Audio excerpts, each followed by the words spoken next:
The exploration vessel, Luminous Dawn, drifted through the empty sector of space that marked the boundary between mapped and unmapped territories.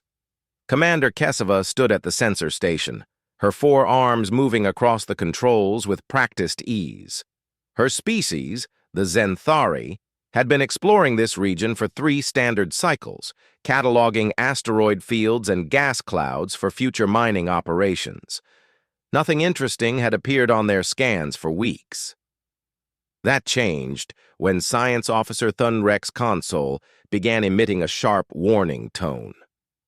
"Commander, I have an unknown contact," Thunrek said, his head tilting in the Zenthari expression of confusion. "Distance is 40,000 units and closing on our position." "Closing? Is it under power?" Kesava moved to his station, studying the readouts with growing interest. "Negative. The object appears to be drifting, but our current course will bring us within visual range in approximately 1 hour." Thunrek adjusted the sensors, trying to get a clearer reading. "Commander, these readings are unusual. The mass is significant, but the energy signature is minimal, perhaps a derelict vessel." Kesava considered their options. Standard protocol required them to report any unknown vessels to the Zenthari defense fleet, but response times in this remote region could take days. If this was indeed a derelict, it might contain valuable salvage or information about whoever built it. "Maintain course," she decided. "Prepare the scanning array. I want full spectrum analysis when we get closer." The next hour passed slowly as the luminous dawn closed the distance. The mystery vessel gradually resolved on their visual displays, and what they saw made the entire bridge crew fall silent. The ship was enormous, easily twice the size of their exploration vessel. Its hull was dark gray, almost black, with none of the smooth curves or aesthetic designs that most civilizations favored. Instead, it looked brutal and functional, covered in heavy plating that overlapped like armor scales. Large ports along its sides could have been weapon mounts or engine exhausts. Strange markings covered sections of the hull, but they matched no written language in the Zenthari database. "Scanning now," Thunrek announced, his voice tight with concentration. "Commander, these readings cannot be correct. The hull composition registers as a titanium steel alloy with carbon reinforcement. The density suggests it could withstand direct impacts from plasma weapons." "That makes no sense," Kesava replied. "Such materials would require industrial-scale forges. Who would waste those resources on a single ship?" "There is more." Thunrek's mandibles clicked nervously. "I am detecting radiation signatures throughout the vessel. Gamma radiation, electromagnetic interference, and thermal fluctuations that would require heavy shielding for crew safety. The interior atmosphere shows oxygen levels at 21%, far higher than safe standards." Kesava felt a chill run through her body. High oxygen environments were dangerous, prone to combustion and toxic to most species. "Are there life signs?" "Difficult to determine. The hull is blocking most of my scans, but there might be something in the central sections. Power levels are minimal, barely enough for life support." The commander made her decision. "Prepare a boarding team, full environmental suits and scanning equipment. We need to know who built this ship and why it is here." "Commander, perhaps we should wait for military support," suggested Navigator Pellex from her station. "This vessel could be a trap or contain biological hazards." "Noted, but if there are survivors aboard, every hour matters. We proceed carefully." Kesava turned to the communications officer. "Send our findings to Fleet Command. Include our coordinates and intentions. We board in 1 hour." The boarding team assembled in the airlock chamber, each member checking their environmental suits twice. The suits would protect them from most known hazards, but the readings from the mystery ship suggested they would be pushing their equipment to its limits. Kesava led the team of 5 across the void between the ships. Her magnetic boots clanged against the dark hull as they searched for an entry point. Thunrek found what appeared to be an airlock hatch. though it was built to a scale larger than necessary for beings of their size. The hatch mechanism is mechanical, not electronic, Thunrek observed. Whoever built this ship favored simple, durable systems. After several minutes of work, they managed to cycle the airlock. The inner door opened with a hiss of equalizing pressure, revealing a corridor beyond. Emergency lighting flickered along the walls, casting everything in a dim red glow. The boarding team entered cautiously, their scanning devices held before them. The corridor was wide enough for 3 Zenthari to walk side by side, with a ceiling that rose well above their heads. Everything was built to a robust standard, with exposed pipes and conduits running along the walls. There was no attempt at decoration or comfort. Temperature is 18 degrees standard, Thunrek reported. Oxygen at 21% as we detected from outside. Radiation levels are elevated but within our suit tolerances. I'm detecting organic contamination throughout the ship. What kind of contamination? Unknown. The molecular structure does not match any known biological agent in our database. It appears to be everywhere, on every surface. Kesava studied the walls more closely. The surfaces were covered in a thin layer of something that her scanner identified as complex organic compounds. Not immediately dangerous, but unsettling. What kind of beings would allow such contamination to spread through their vessel? They moved deeper into the ship, following the faint power signatures toward what they hoped was the command center or living quarters. The corridors branched and intersected in ways that suggested this ship was designed for a large crew. Storage rooms contained sealed containers made of the same dense alloys as the hull. One room held what appeared to be food preservation units, though the contents would have been toxic to most species they knew. "Commander, the life signs are growing stronger," Thunrek said. "Ahead, perhaps 200 units." The corridor opened into a larger chamber filled with equipment that hummed with power. Medical equipment, Kesava realized. Along one wall stood a row of cylindrical pods, each large enough to hold a being significantly bigger than a Zenthari. Frost covered their transparent panels, and status lights blinked in sequence. "Stasis pods," she breathed. The crew put themselves into hibernation. The stasis pod hissed as its seals released and warm air spilled out into the cold medical bay. The figure inside jerked suddenly, chest rising and falling with rapid breaths. Its eyes opened, revealing dark brown irises that darted around the chamber with obvious confusion. Then those eyes locked onto Kesava and her team. Captain Daniel Hayes had trained for many scenarios during his 15 years in the United Earth Exploration Service. But waking up to find 4 armed blue aliens staring at him through environmental suits had not been part of the curriculum. His body moved on instinct, rolling out of the pod and landing in a crouch on the deck. Every muscle screamed in protest after months in cryo-sleep, but his mind was already assessing threats and escape routes. The aliens jumped back, raising their hands in what looked like a defensive gesture. One of them made sounds that his translator couldn't process, a series of clicks and whistles that meant nothing to his ears. Daniel forced himself to take a breath and think. They weren't attacking. They had environmental suits on, which meant this environment was hostile to them, but not to him. That was interesting. He straightened slowly, keeping his hands visible. "I'm not going to hurt you," he said, knowing they probably couldn't understand. "Can you understand me?"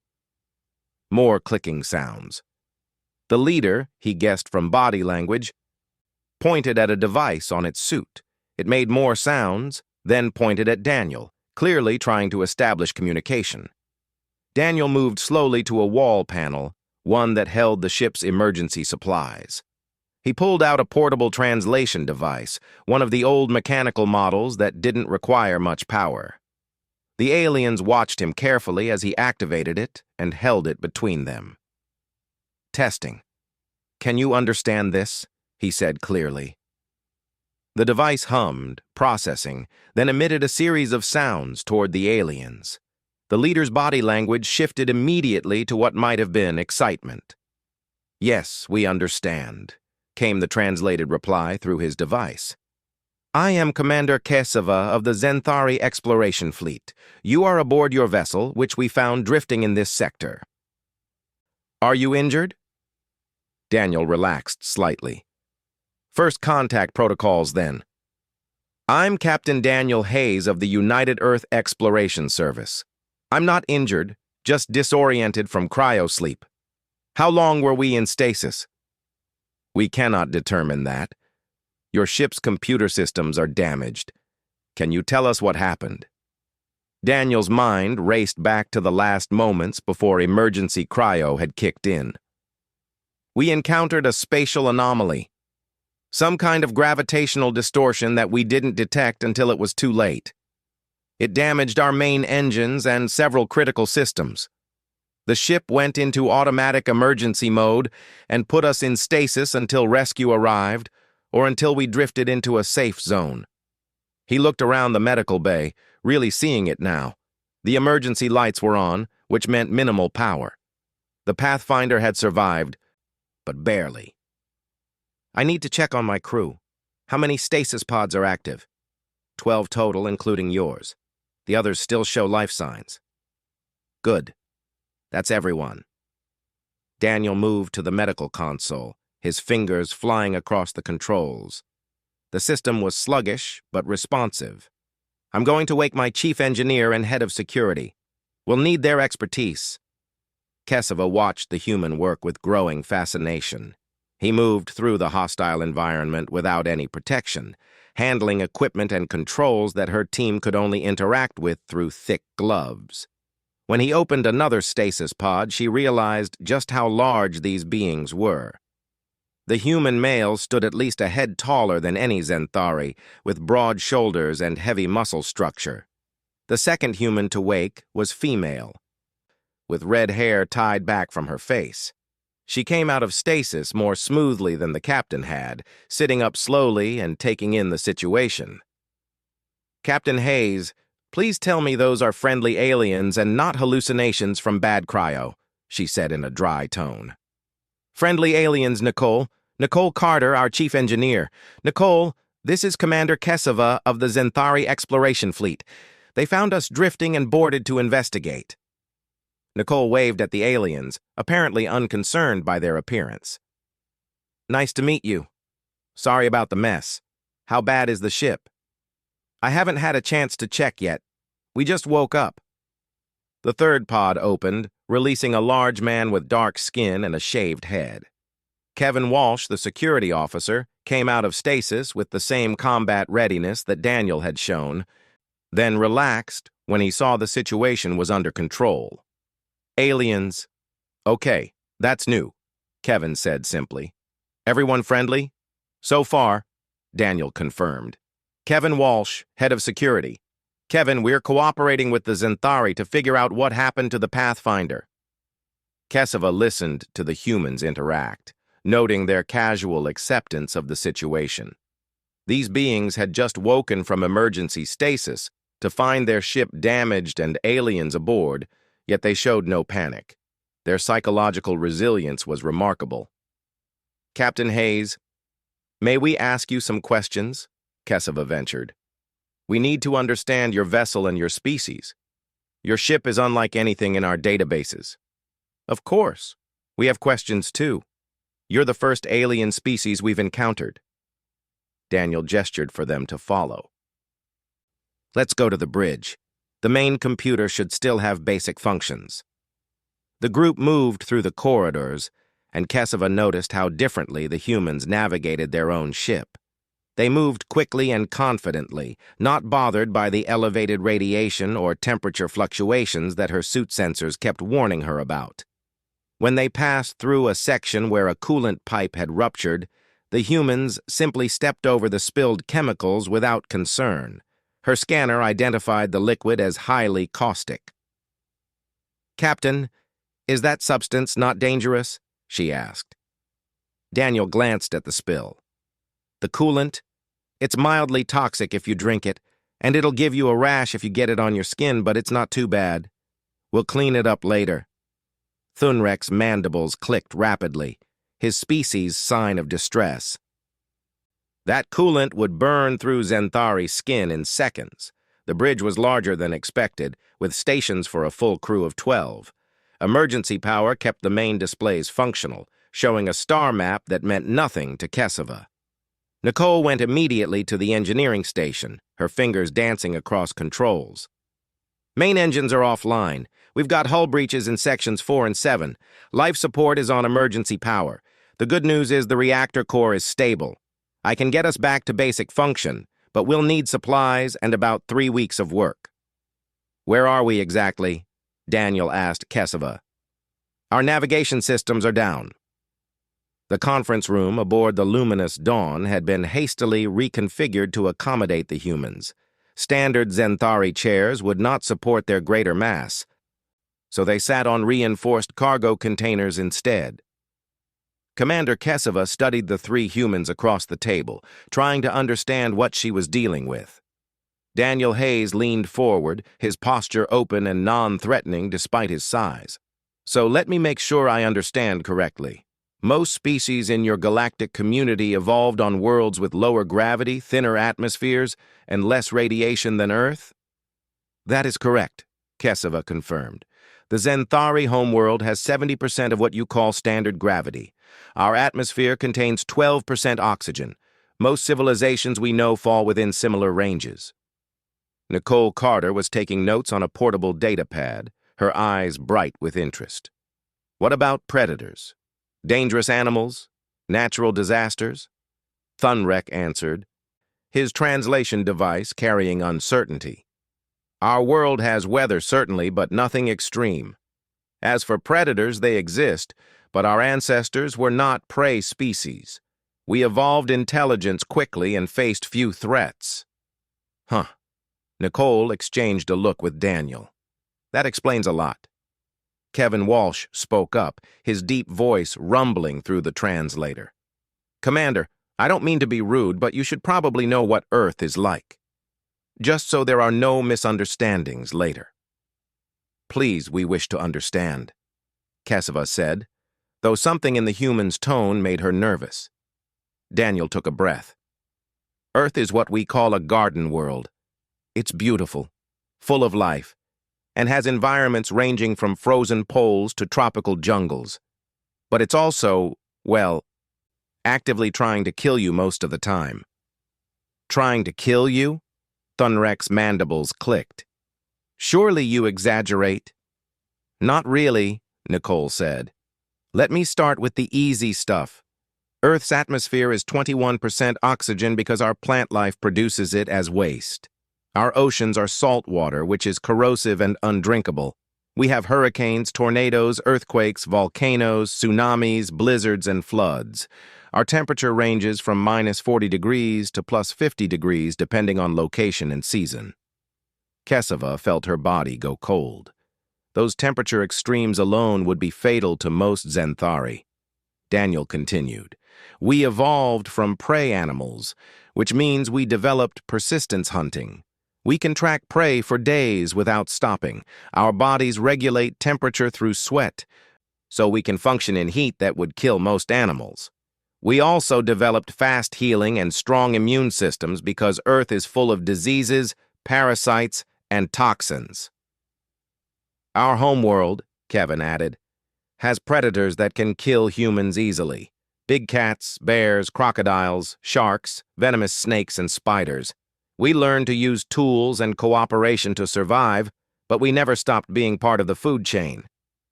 The Zenthari team sat in stunned silence.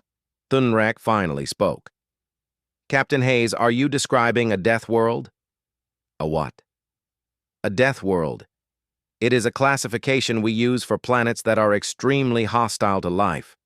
We have surveyed thousands of worlds, and perhaps 1 in 10,000 qualifies as a death world. Complex life on such worlds is rare. Intelligent life evolving there is considered nearly impossible. Daniel looked uncomfortable. I mean, sure, Earth is dangerous, but humans adapted.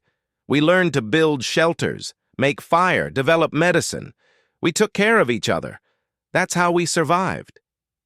Kesva's mind was racing through the implications. If Earth was truly a death world, and these humans were its native species, then everything about them made sense. Their casual disregard for radiation, their comfortable movement in high oxygen, their dense bones and heavy muscles built for high gravity, their psychological resilience. Captain Hayes, may I ask about your ship? The Pathfinder? Sure. What do you want to know? You called it a science vessel, not a military ship. Is this correct? That's right. The UESS Pathfinder is an exploration and research vessel. We're sent to investigate anomalies, catalog new systems, and make first contact if we encounter other species. Daniel smiled. Looks like we succeeded on that last part, just not the way we planned. Nicole pulled up a schematic on her datapad. The Pathfinder is pretty standard for deep space work. Triple redundant life support, reinforced hull plating rated for asteroid impacts, radiation shielding for solar flares, medical bay with surgical capability, and enough supplies for 2 years independent operation. Standard, Kesva repeated faintly. And your military vessels? Oh, those are much tougher, Kevin said. Heavy armor, multiple weapon systems, advanced sensors. The Navy ships are built to survive combat situations. They make the Pathfinder look like a pleasure yacht. Thunrek was frantically working on his datapad, running calculations. Commander, if I am understanding correctly, this science vessel has hull integrity comparable to our heavy cruisers. Their medical facilities exceed anything we have outside of major hospitals, and they consider this standard because their home environment requires such durability. That seems to be the case, Kesva said slowly. She looked at Daniel. Captain, I need to ask a difficult question. Does humanity have aggressive intentions toward other species? Daniel's expression became serious. No. Earth went through a period of wars and conflicts centuries ago, but we unified as a species before we reached the stars. Our mission is exploration and knowledge, not conquest. The United Earth government was founded on principles of cooperation, scientific advancement, and peaceful contact with other intelligent life. But you are capable of violence, if necessary, Kesva pressed. Of course. We wouldn't have survived Earth if we weren't. But capability and intention are different things. Daniel met her eyes steadily. Commander, I understand this is a lot to take in. You've just discovered a species from a world you consider nearly impossible for intelligent life. We're probably stronger, tougher, and harder to kill than most species you know. I can see why that would be frightening. Frightening is an appropriate word, Kesva admitted. But here's what I want you to understand. Daniel's voice was earnest. Yes, Earth is a hard world. Yes, humans had to fight to survive. But that struggle taught us something important. It taught us the value of cooperation, compassion, and community. When everything around you is trying to kill you, you learn to take care of each other. You learn that survival isn't about being the strongest individual, but about being part of a strong group. Nicole nodded. Earth's difficulty made us builders and healers as much as fighters. We developed medicine to fight diseases. We built cities to protect us from weather. We created art and music to give us hope during hard times. Our toughness isn't just physical, Kevin added. And we learned that protecting those weaker than us is a strength, not a weakness. Human children are helpless for years, so we developed strong protective instincts. We defend those who can't defend themselves. Kesva felt some of her fear easing. These humans were dangerous, certainly, but perhaps not in the way she had initially feared. What happens now? You are far from Earth, your ship is damaged, and you have made contact with a galactic community you did not know existed. Daniel stood and walked to the viewport, looking out at the Pathfinder floating in space. Now we try to go home. With your help, if you're willing to give it. We repair the Pathfinder, we learn about your galaxy, and we establish peaceful relations between Earth and the Zenthari. Then we figure out how to connect our two civilizations in a way that benefits everyone. You make it sound simple. The goal is simple. The execution will be complicated. Daniel turned back to her. Commander Kesava, I understand if you need to report this to your superiors. I understand if there are protocols and procedures. But I hope that you'll help us. We didn't come out here looking for trouble. We came looking for knowledge and friendship. The Zenthari homeworld of Zenth Prime orbited a calm yellow star, its surface covered in gentle blue oceans and green continents. The capital city of Velshara rose from the coast in elegant spires that caught the sunlight, each building a work of art as much as function. In the center of the city, the Central Science Institute received Commander Kesava's report with growing alarm. Dr. Renval, head of xenobiology, read through the data 3 times before accepting what she was seeing.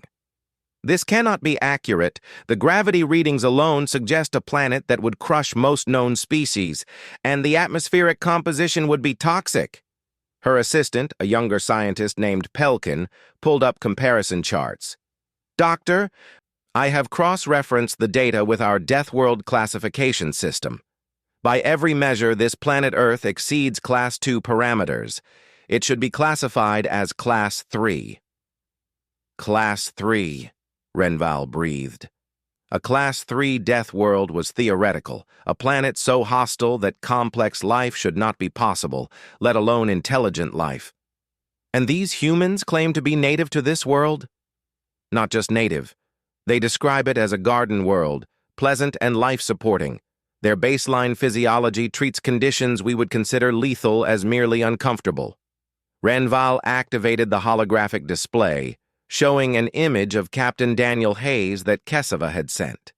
The human male stood relaxed in his ship's corridor, arms crossed, smiling slightly. He looked friendly enough, but the xenobiologist's trained eye saw the dense muscle structure, the heavy bone framework, the efficient cardiovascular system built for high oxygen processing. A persistence predator, she murmured. Built for endurance and adaptability. The humans evolved by outlasting their prey, by healing quickly from injuries, by surviving conditions that would kill competitors. They are not the strongest or fastest predators their world produced, but they were the smartest and most resilient. Should we be frightened, Doctor? Renval considered the question carefully. Frightened? Perhaps cautious would be more accurate. These humans are certainly formidable by our standards, but intelligence and ethics matter more than physical capability. The question is not what they can do, but what they will choose to do. Elsewhere in the city, the Central Military Command was having similar discussions with very different conclusions. Admiral Vennick stood before a tactical display showing the Pathfinder's specifications, his 4 arms crossed in thought. Around him, his senior staff reviewed the data with professional interest. Gentlemen, let me summarize what we know, Vennick began. These humans operate a science vessel with hull integrity equal to our heavy cruisers. They carry supplies and equipment that suggest long-term independent operation in hostile environments. They have medical capabilities that exceed our field hospitals. And according to Commander Kesava's report, they consider this vessel lightly equipped by their standards. Commander Sheltick, head of Fleet Intelligence, highlighted sections of the report. More concerning is their physiology. The humans can operate in environments we would need military-grade hazard suits to enter. Their endurance far exceeds ours. If it came to boarding actions or ground combat, a single human could be worth 10 of our soldiers. Are you suggesting they are a threat? Asked another officer. I am suggesting we lack sufficient data to make that determination, Sheltick replied. Captain Hayes appears genuine in his peaceful intentions. But intentions can change, especially when an entire civilization is involved rather than a few individuals. Vennick pulled up a star map.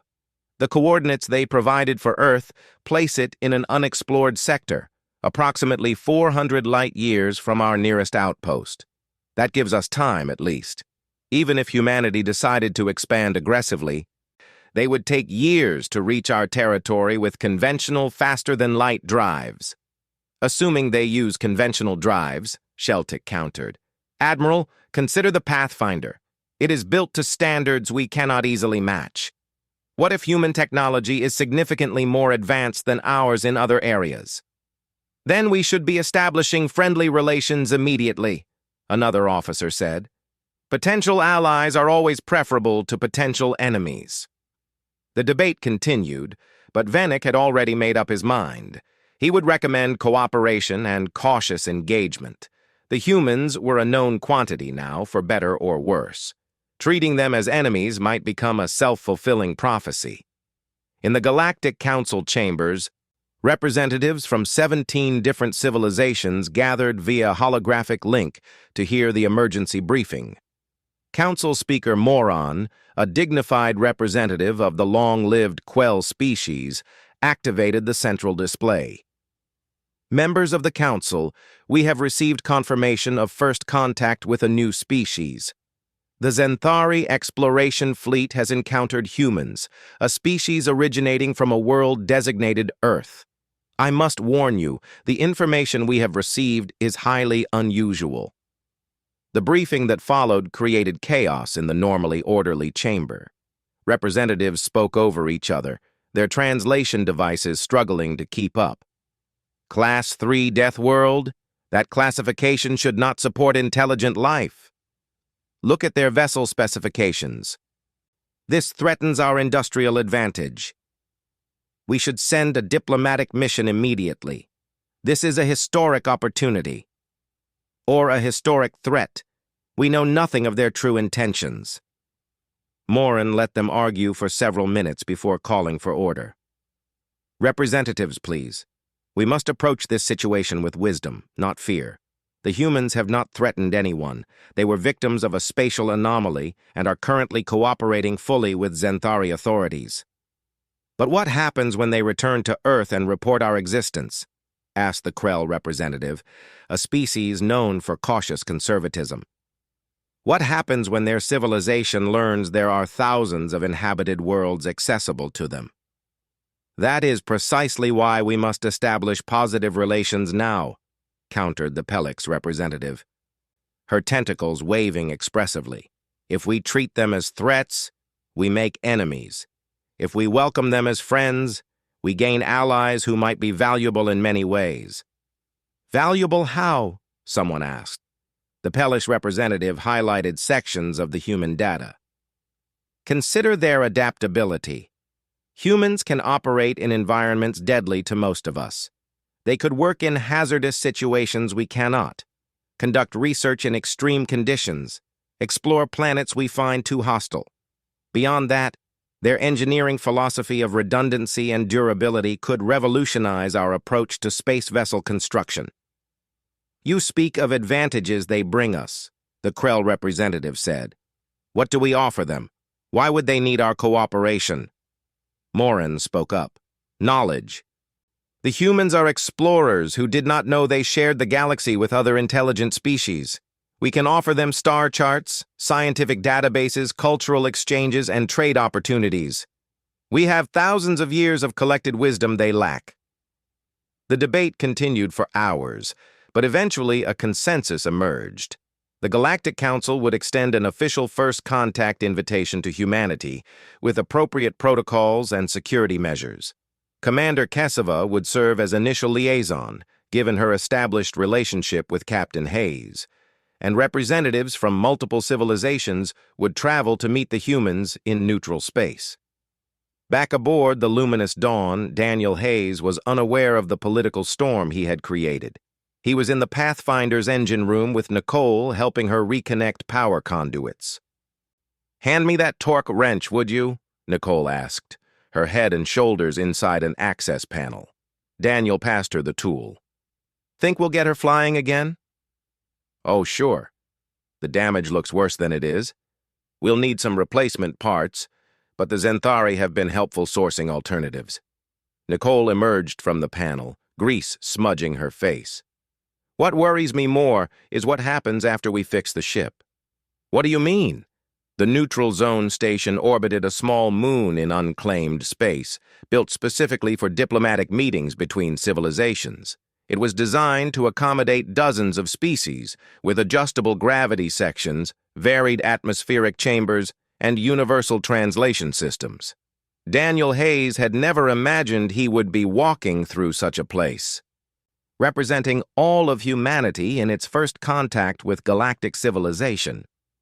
Commander Cassava walked beside him, her environmental suit now absent since the station could accommodate both Zenthari and human needs in this section. Daniel wore his formal UESS uniform, dark blue with silver trim, the Earth insignia prominent on his chest. Behind them came Nicole and Kevin, equally formal and alert. "The council representatives are gathered in Chamber 1, Cassava explained. "There are 12 species present, each curious to meet you. Some are excited, some are cautious, but all are watching carefully to see what humanity represents." "No pressure, then," Daniel said with a slight smile. Cassava's mandibles clicked in what he had learned was amusement. "You have handled pressure well so far, Captain. I believe you will continue to do so." The chamber was circular, with seating arranged in a half-circle facing a central platform. Daniel saw beings of various shapes and sizes, from the tall, crystalline Quell to the small, furry Nyctos. Some breathed different atmospheres and sat behind transparent barriers. All of them watched as the humans entered. Council Speaker Morin stood, his ancient form moving with careful dignity. "Captain Daniel Hayes, on behalf of the Galactic Council, I welcome you and your crew. You are the first of your species to stand before us, and we hope you will be ambassadors of a long and peaceful relationship between humanity and the galactic community." Daniel stepped onto the platform, feeling the weight of the moment. "Speaker Morin, Council members, thank you for this opportunity. I stand here not as a conqueror or a threat, but as an explorer who stumbled into something wonderful. Humanity has dreamed of meeting other intelligent species for centuries. To find that dream realized is overwhelming and humbling. We have reviewed the data about Earth and your species," Morin continued. "Your world is remarkable, classified as what we call a Class 3 death world. Such planets rarely produce complex life, and never before have we encountered intelligent life from such an environment. This makes humanity unique in the galaxy. I understand our origins might seem unusual," Daniel replied carefully. "But I want the Council to understand what those origins taught us. Yes, Earth is dangerous. Yes, humans had to be tough to survive, but that struggle taught us cooperation, compassion, and the value of protecting those weaker than ourselves. We learned that intelligence and community matter more than individual strength." A representative from the insectoid Krell species spoke up, its voice high and clicking. "Beautiful words, Captain Hayes, but words are easy. Actions reveal truth. What assurance can you give us that humanity will not use its considerable physical advantages for aggression or conquest?" Daniel had expected this question. "I can only offer the truth of our history. Earth was once divided into many nations, and yes, we fought wars. But we learned from those conflicts. We saw the cost of violence and chose a different path. For the last 200 years, Earth has been united under a single democratic government dedicated to scientific advancement, exploration, and peaceful cooperation. We have laws against aggression, systems of justice that apply to everyone, and a culture that values diversity and collaboration. But you maintain a military," the Krell representative pressed. "Commander Kesava's report mentions military vessels built to even higher standards than your exploration ships." "We do have a military," Daniel admitted, "because we learned that peace requires the ability to defend it. But our military exists to protect, not to conquer. Earth space has dangers, asteroids and solar events that threaten our colonies. We need ships and personnel trained to respond to emergencies. And yes, we prepare for the possibility of hostile contact, because the universe is large and we cannot predict everything we might encounter." A representative from the Pelix species waved her tentacles in a gesture of support. The captain speaks wisely. Defense is not the same as aggression. The Peli maintain defense forces for similar reasons, as do most civilizations here. The question is not whether humans can defend themselves, but whether they will respect others' rights to exist peacefully. Exactly, Daniel said. Humanity seeks trade, knowledge exchange, cultural interaction, and friendship. We have much to learn from civilizations that have been exploring space for millennia, and perhaps we have something to offer in return. What do you offer? Asked another representative, this one from an aquatic species speaking through a fluid-filled barrier. Nicole stepped forward at Daniel's gesture. I'm Nicole Carter, Chief Engineer of the Pathfinder. What humanity offers is practical experience with difficult problems. We're good at building things that last, at surviving in harsh conditions, at adapting to unexpected situations. Our engineering emphasizes redundancy and durability because Earth taught us that systems will fail and backup plans are essential. We also have advanced medical knowledge from fighting diseases and healing injuries. Our experience with high-gravity, high-oxygen environments means we can work in places most species find too hazardous. Kevin added, we also understand security and protection. Human instincts make us natural protectors of those who need defending.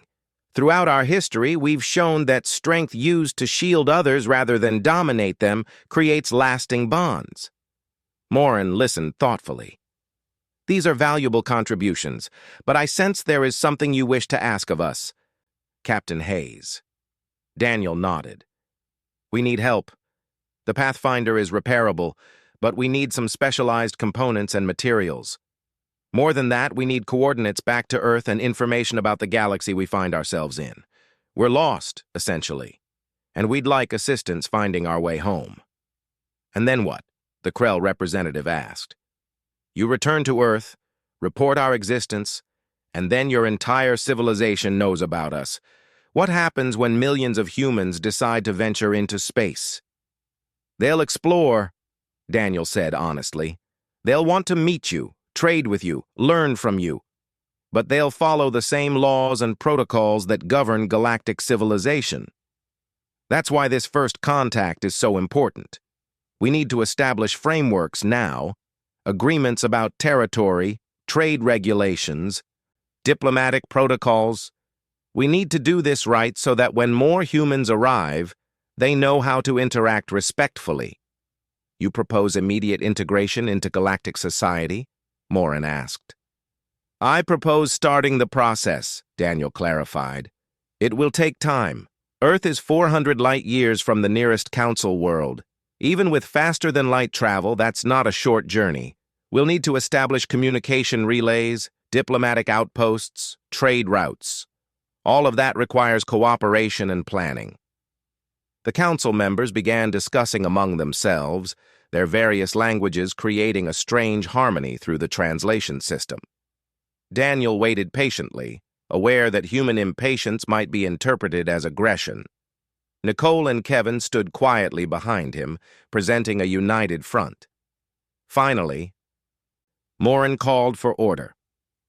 Captain Hayes, the Council has reached a preliminary consensus. We will provide assistance to repair your vessel and supply you with updated star charts showing the route back to Earth. We will also send a small diplomatic delegation with you, with your permission, to establish formal contact with your government. In return, we ask that humanity agree to certain protocols regarding expansion into galactic space and interaction with other civilizations. We would welcome diplomatic contact, Daniel said, relief flooding through him. And we're happy to discuss protocols. What specifically are you proposing? The next several hours were spent in detailed discussion. The Council outlined their concerns about rapid human expansion, the need for environmental protections on sensitive worlds, regulations about military vessels in neutral space, and expectations for peaceful conflict resolution. Daniel listened carefully, asking clarifying questions and occasionally negotiating specific terms. Throughout it all, he maintained his diplomatic composure while silently marveling at what was happening. He was negotiating humanity's entry onto the galactic stage, setting precedents that would affect billions of people for generations to come. It was terrifying and exhilarating in equal measure. By the end of the session, a framework agreement had been drafted. Earth would be granted provisional membership in the Galactic Council, subject to formal ratification once official government contact was established. Humanity would respect established territorial boundaries while being allocated their own expansion zone. Trade agreements would be negotiated on a civilization-by-civilization basis, and Earth would share its scientific and medical knowledge in exchange for access to galactic databases and technology. As the meeting concluded, several representatives approached Daniel personally. Some offered trade opportunities, others extended cultural exchange invitations, and a few simply expressed curiosity about Earth and humanity. The initial fear and suspicion had not disappeared entirely, but it had softened into cautious optimism. Kesava found Daniel afterward, as he sat in one of the station's observation lounges, watching stars drift past the viewport. "You did well, Captain, better than I expected for someone with no diplomatic training." "I just told them the truth," Daniel replied. "Humanity wants to be part of something larger than itself. We spent our entire history looking at the stars and wondering if we were alone. Now we know we're not, and that's incredible." "What will you do when you return to Earth?" Daniel smiled. "Make a very long report to my superiors. Prepare for the diplomatic delegation's arrival. Help establish the first official channels between Earth and the Council, and probably get promoted, reassigned, or both." "Will you return to space?" "Eventually. There's a whole galaxy to explore now, new places to see, new friends to make. The Pathfinder might be a science vessel, but her mission just got a lot more interesting." Kesava's mandibles clicked in approval. "I hope we meet again, Captain Hayes. You have taught me much about not judging others by their origins or their capabilities." "You saved my crew and helped us find our place in the galaxy," Daniel said warmly. "I'd say that makes us friends, Commander Kesava, and friends stay in touch." Weeks later, the Pathfinder broke orbit from the repair station, her engines humming with renewed power. Inside, Daniel stood on the bridge with his crew, plus 3 alien diplomats who had volunteered for the journey to Earth. Nicole had the navigation plotted, Kevin had verified all systems, and the path home lay open before them. "Ready, Captain?" Nicole asked. Daniel looked at the view screen, seeing the stars that would guide them back to Earth, back to report that humanity was no longer alone, that the galaxy was vast and filled with wonders, that humans, despite their rough origins, had found acceptance and opportunity among the stars. "Ready," he confirmed. "Take us home, Nicole. Let's show Earth what we found." The Pathfinder surged forward, carrying humanity's first ambassadors back from the stars, and with them, the promise of a new future for both Earth and the galaxy. "Come on, Captain. You've seen how the Zenthari react to us. We're stronger, tougher, and built to standards they consider military grade. When word spreads about Earth, we're going to be seen as either a threat or a resource, maybe both." Daniel sighed. "I know. I've been thinking about it. Kesava keeps asking questions about Earth's government, our military, our population. She's trying to assess whether humanity is dangerous." "Are we?" "We can be," Daniel admitted, "but we don't want to be. The question is whether the galaxy will believe that." Kevin entered the engine room, ducking through the doorway. "Captain, Kesava wants to see you. She just received a message from her government. Something about a galactic council and an official invitation." Daniel and Nicole exchanged glances. "Looks like we're about to get our answer," Daniel said. "Let's go see what the galaxy thinks of humanity." Kesava made a decision. "I will help you, Captain Hayes. But I must warn you, the galactic community's reaction to your species may be complicated. When they learn about Earth and humanity, there will be fear, excitement, curiosity, and suspicion. You will have allies and opponents, often for reasons you cannot control. We'll deal with it, Daniel said confidently. Humans are good at adapting. It's what we do best. Over the next few days, the Zenthari crew helped the humans assess damage to the Pathfinder while simultaneously compiling a detailed report for Fleet Command. The two species worked together surprisingly well once the initial shock wore off. The humans were patient with Zenthari limitations, modifying their ship's environment to create a safe zone where the Zenthari could work without full environmental suits. Nicole proved to be a talented engineer who could explain complex systems in simple terms. Kevin's calm demeanor and protective instincts made the Zenthari crew feel safe despite his imposing size.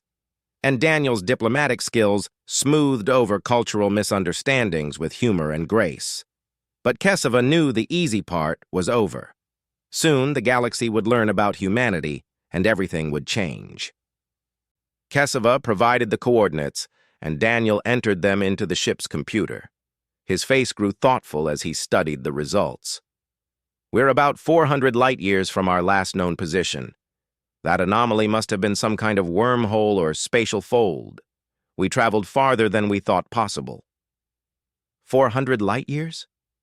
Kesava felt dizzy. Captain, such distances are not possible with conventional travel. How did your ship survive such forces? Daniel looked at her with genuine confusion.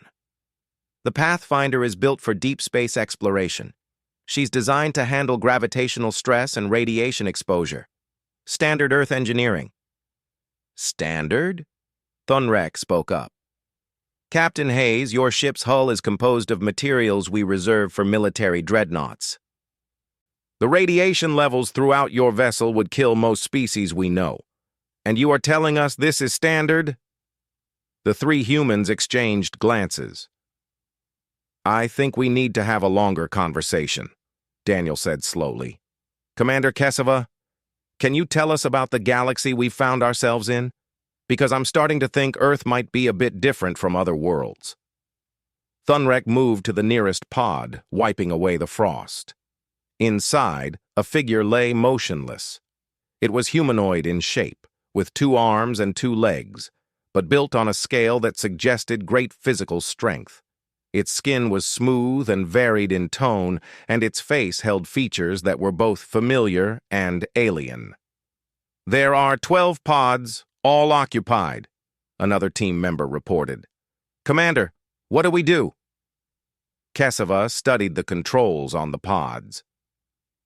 They were labeled in that unknown script, but the interface seemed straightforward enough.